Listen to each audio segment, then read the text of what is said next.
havia o quê? Poucos recursos alimentares e havia predadores. Então, ao longo do tempo, havia um ancestral dessas iguanas que conseguiu se adaptar ao nado. E ao longo de várias e várias gerações, essa característica ela foi passada. Então, quando eu falei que Lamarck ele foi o pioneiro, é porque ele entendeu que a característica ela era passada.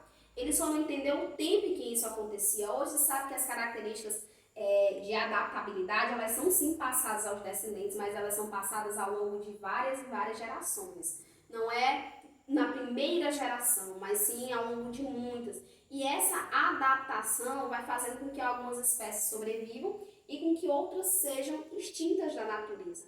E a gente vai ver como esse processo se chama. Aqui é uma tartaruga de Galápagos. Essas tartarugas que vivem lá, as mais antigas têm 200, 300 anos, são tartarugas gigantes. Inclusive, quase entraram em extinção quando as pessoas começaram a se mudar para viver na ilha. Né? Esses animais eles perderam espaço, eles perderam o habitat. Mas teve um da espécie, chamado de Diego. O Diego ele conseguiu se reproduzir com uma fêmea da espécie e conseguiu, de certa forma, salvar. Eles tiveram alguns filhotes e isso vai fazendo com que os filhotes se reproduzam e a espécie não seja extinta na própria ilha. E esse daqui é o atobá de patas azuis. É também único da ilha, endêmico da ilha, só vive lá nas ilhas de Galápagos e é uma espécie linda. Né? Então aqui são alguns animais que vivem nessa ilha.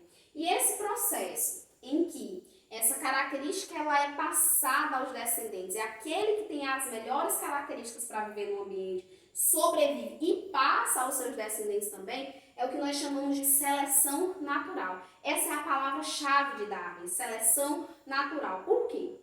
O ambiente ele muda e nenhum ser vivo tem poder direto para determinar essa mudança. Por exemplo, um tsunami, um furacão, isso é uma causa natural.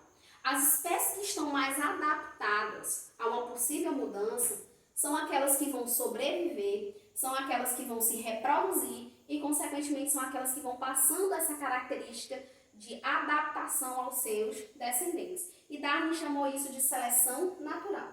Então, o que é a seleção natural? É selecionar indivíduos mais adaptados a uma condição ecológica, eliminando aqueles desvantajosos para essa mesma condição. Então, imagine, um animal, o mandacaru é um exemplo de seleção natural belíssimo.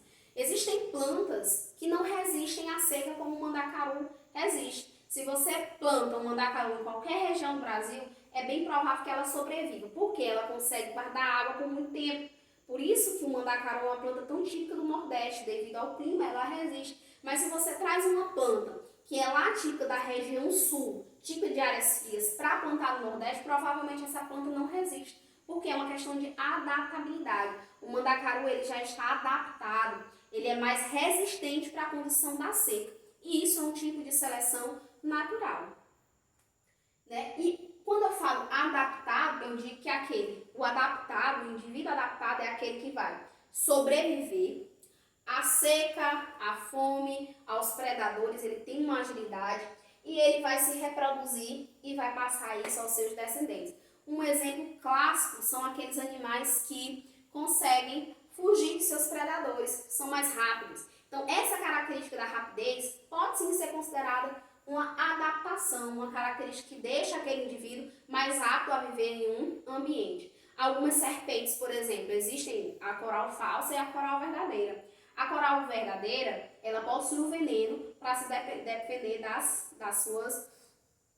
para capturar suas presas e defender-se dos seus predadores. A coral falsa, ela utiliza essa capacidade de imitação que ela tem para se defender dos seus predadores. Então, é uma questão de adaptação. Alguns animais que fazem camuflagem, ou seja, se escondem nas folhas, no fundo de rio, isso é uma adaptação, principalmente para fugir dos predadores. E aí eu trouxe aqui a imagem, isso é uma seleção natural.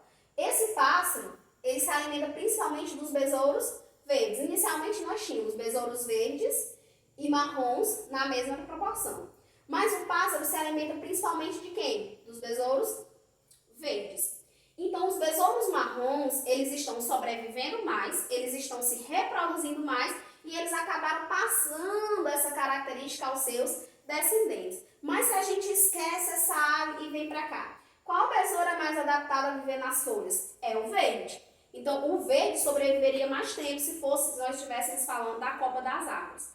Mas e se fosse para viver no tronco? Seria o marrom. Então, a questão de adaptação tem relação direta com o ambiente que se está falando, não diretamente com a espécie. E evoluir não é ter mais força, e sim estar mais adaptado e sobreviver e se reproduzir perante o processo de seleção natural.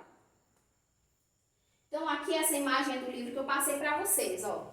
Mais uma vez, essa coruja se alimenta principalmente, ó, nós temos ratos, aqui é a população inicial, ratos brancos e marrons. Mas a coruja prefere se alimentar dos ratos marrons.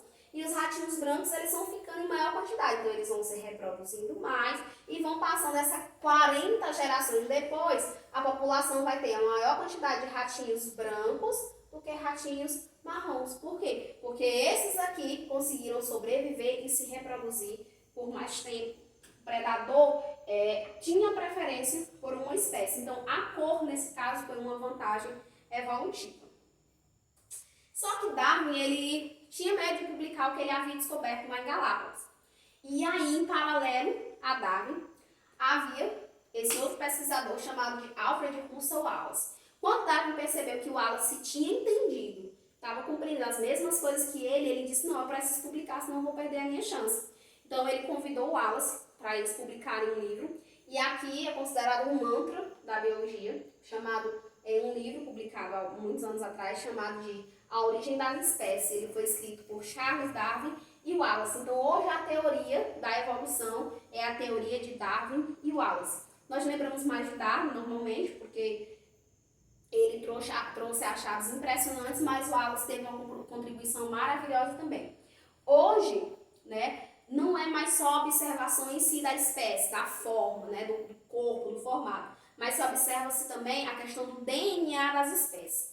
Então, hoje, esse processo de evolução que nós vivemos, nós chamamos de neodarwinismo, ou seja, um novo darwinismo. As ideias de Darwin de transformação das espécies, das características passadas ao longo da geração, de seleção natural, que se encontraram com conhecimento sobre o DNA humano, sobre o DNA das outras espécies. Então, hoje nós chamamos o processo de neodarwinismo. E existem, sim, evidências de evolução, evidências de transformação das espécies. São elas: a embriologia comparada,